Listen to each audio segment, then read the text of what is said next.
Salam sejahtera dan salam sorakku sayang. Buletin Lukas edisi tengah hari 21 Jun 2021 bersama saya Grace Chondi. Tumpuan berita, program imunisasi COVID-19 kebangsaan di Pusat Pemberian Vaksin PPV Masjid Daruhana telah mula beroperasi pada Jumaat. Ia adalah salah satu dari 3 PPV klinik kesihatan dalam kawasan Dun Pantai Damai yang dibuka oleh Kementerian Kesihatan Malaysia KKM untuk memudahkan penduduk setempat menerima suntikan vaksin. Menteri Muda di Jabatan Ketua Menteri Hal Ehwal Islam dan DBKU merangkap Ahli Dewan Undangan Negeri Adun Pantai Damai, Datuk Dr. Abdul Rahman Junaidi bersama dengan Menteri Pembangunan Usahawan dan Koperasi Malaysia merangkap Ahli Parlimen Santubong Datuk Seri Dr. Wan Junaidi Tengku Jaafar hadir ke PBB berkenaan pada hari pertama pelaksanaannya untuk meninjau perjalanan proses. Kedua-duanya merakamkan penghargaan kepada Kerajaan Malaysia dan Kerajaan Sarawak yang menyediakan kemudahan PPV untuk rakyat. Ucapan terima kasih juga diucapkan kepada pegawai perubatan, jururawat serta semua sukarelawan yang menyediakan perkhidmatan cemerlang dengan kerjasama dan sokongan Ketua Masyarakat dan Jawatan Kuasa, Kemajuan dan Keselamatan Kampung JKKK sepanjang program.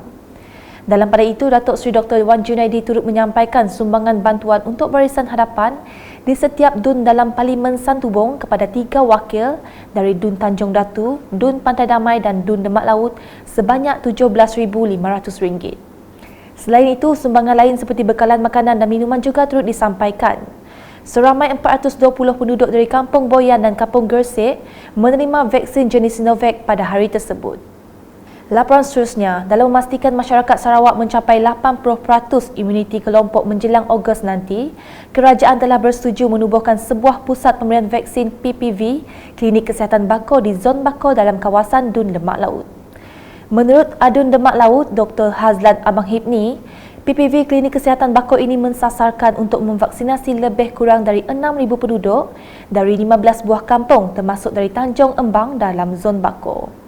Manakala bagi zon lain seperti Zon Tabuan dan Zon Tanjung Bako mempunyai PPV terdekat seperti PPV Pusat Convention Borneo Kuching BCCK dan PPV Universiti Malaysia Sarawak UNIMAS.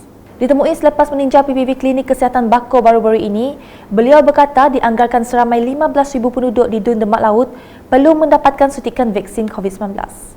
Mengulas mengenai proses vaksinasi di Sarawak, Dr. Hazlan yang juga penyelaras jawatan kuasa pengurusan bencana bahagian JPBB Pesisir Kuching, Samarahan dan Lundu memberitahu, beliau yakin Sarawak akan dapat mencapai imuniti kelompok dalam tempoh 2 bulan ini dengan syarat bekalan vaksin datang mengikut masa yang ditetapkan. Katanya, faktor ini juga didorong dengan pembukaan lebih banyak PPV di setiap bahagian selain penggunaan kaedah suntikan vaksin secara pandu lalu dan kaedah vaksin dahulu dan daftar kemudian yang dipraktikan di kawasan luar bandar dan pedalaman. Selanjutnya di Bintulu, pengoperasian Pusat Pemberian Vaksin PPV Arena Pentong Jepak hanya menunggu kelulusan Kementerian Sains, Teknologi dan Inovasi MOSTI. Pengerusi Jawatan Kuasa Pengurusan Bencana bahagian JPBB Bintulu, Jack Aman Luat berkata, pasukan petugas imunisasi COVID-19 CITF Sarawak akan menghantar surat kepada MOSTI bagi mendapatkan kelulusan untuk beroperasi.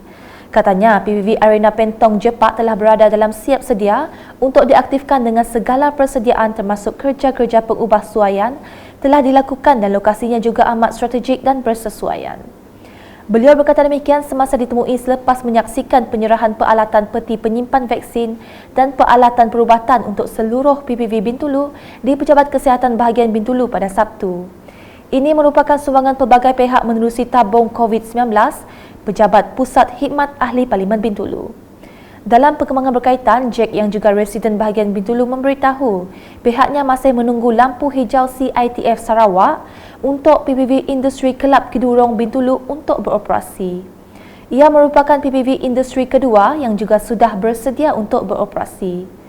Ia khusus bagi pekerja sektor industri minyak dan gas, terdiri daripada Petronas dan anak-anak syarikatnya, termasuk Shell dan syarikat kontraktor mereka, dan dianggarkan hampir 10,000 akan menerima suntikan vaksin dengan vaksinatornya dari Project Health Corporation. Masih dengan laporan program vaksinasi, seramai 360 orang lagi penduduk di daerah kecil Sematan iaitu penduduk dari Kampung Sebako 1 dan Kampung Sebako 2 menerima vaksin di Pusat Pemberian Vaksin PPV Sematan pada Sabtu. Tinjauan yang dilakukan mendapati proses vaksinasi klinik kesihatan Sematan itu berjalan lancar dengan bantuan para petugas sukarelawan dan petugas-petugas agensi.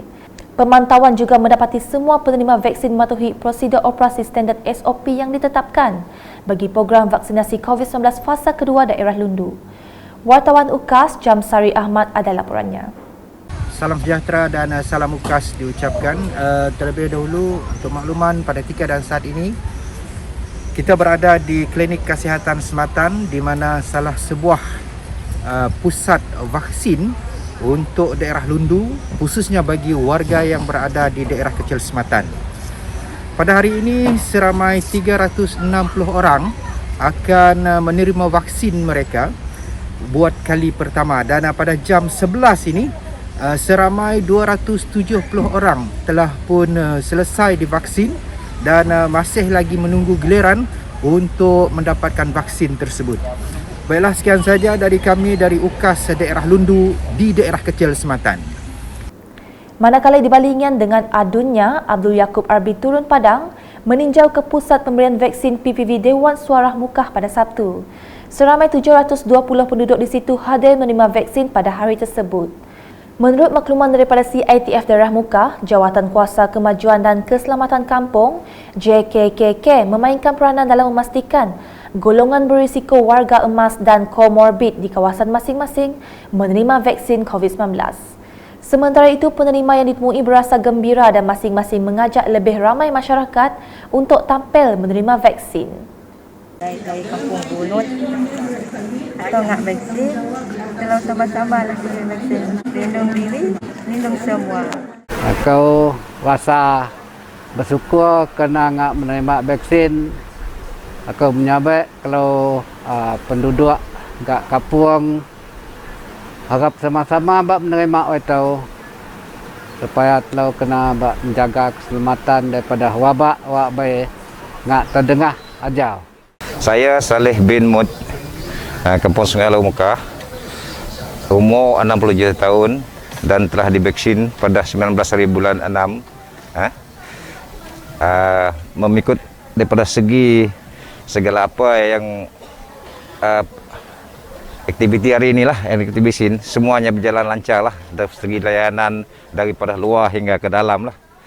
Jadi masa kita divaksin pun tidak ada apa-apa lah, tidak ada apa-apa, rasa apa lah, semacam biasa sajalah.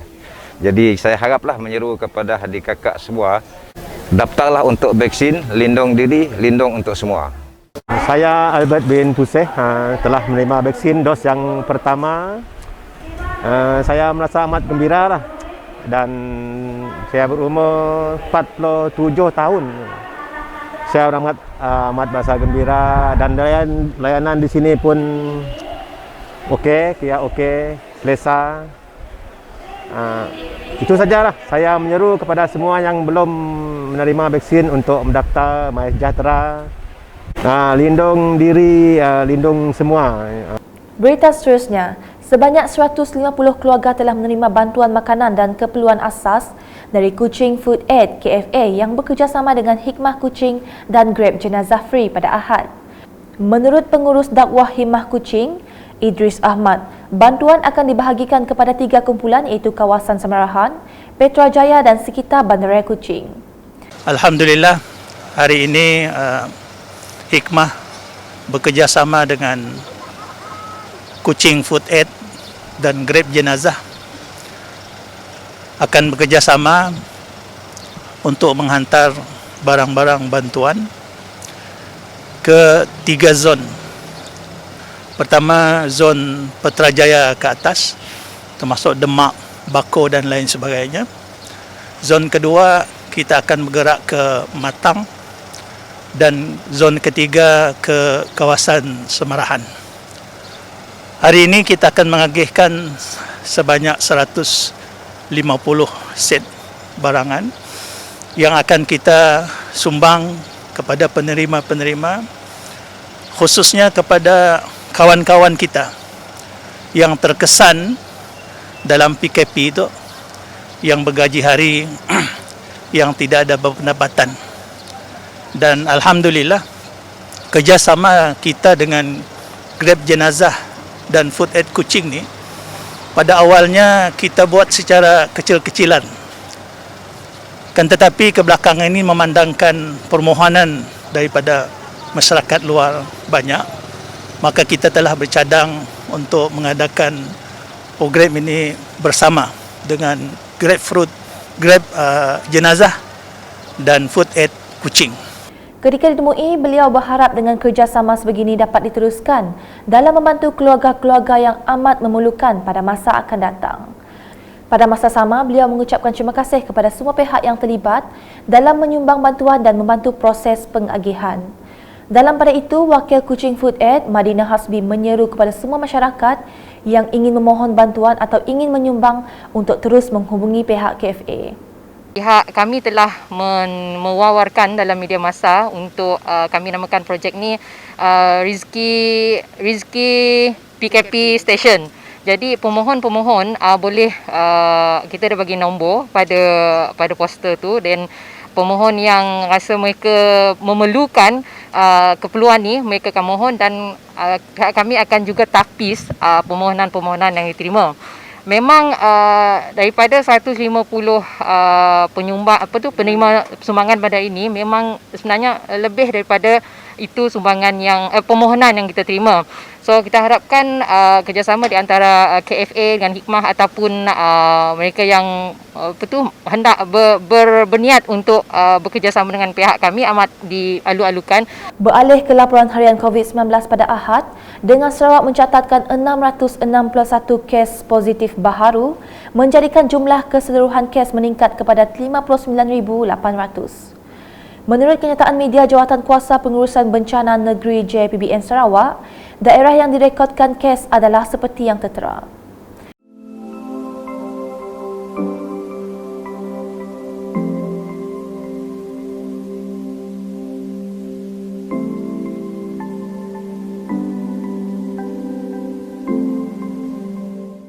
Selain itu, terdapat 2 kes kematian baharu melibatkan jangkitan ini turut dilaporkan.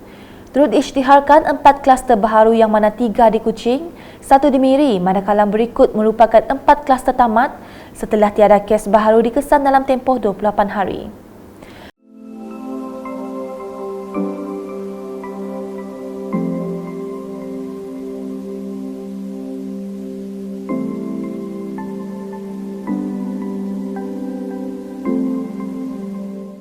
Berikut pula merupakan keputusan JPBN Sarawak bagi Perintah Kawalan Pergerakan diperketatkan PKPD di lokasi berikut.